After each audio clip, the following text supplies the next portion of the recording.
حدیث مبارکہ فرمان محمد مصطفیٰ صلی اللہ علیہ وسلم، اذان اور اقامت کے درمیان دعائیں رد نہیں ہوتی، لہٰذا دعا مانگا کرو۔ جو شخص اپنی روزی میں کشادگی چاہتا ہو یا عمر کی درازی چاہتا ہو تو اسے چاہیے کہ صلہ رحمی کرے۔ خادم کے ساتھ کھانا کھانا تواضع میں داخل ہے۔ جو مسلمانوں کی عام جماعت سے ایک بلشت جدا ہو وہ اسلام سے جدا ہوتا ہے۔ میں شہادت دیتا ہوں کہ اللہ کے سوا کوئی سچا معبود نہیں، وہ اکیلا ہے، اس کا کوئی شریک نہیں، اور میں گواہی دیتا ہوں کہ محمد صلی اللہ علیہ وسلم اس کے بندے اور اس کے رسول ہیں۔ بے شک اللہ اور اس کے فرشتے نبی پر درود بھیجتے ہیں، اے ایمان والو ان پر درود اور خوب سلام بھیجو۔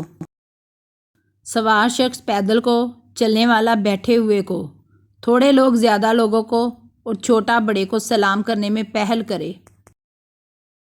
حضرت انس رضی اللہ تعالیٰ عنہ فرماتے ہیں کہ رسول اللہ صلی اللہ علیہ وسلم پناہ مانگتے تھے اور اس طرح فرماتے تھے کہ اے اللہ میں تیری پناہ مانگتا ہوں سستی اور بزدلی سے، اور تیری پناہ مانگتا ہوں بہت بڑھاپے اور بخل سے۔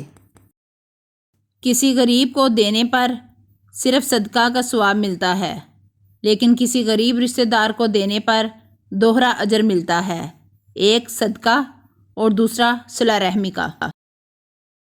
میں کسی کو شفا نہیں دیتا، شفا تو اللہ ہی دیتا ہے۔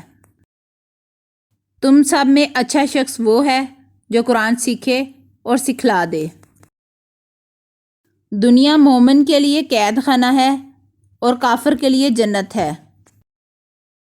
جو خاموش رہا اس نے نجات پائی۔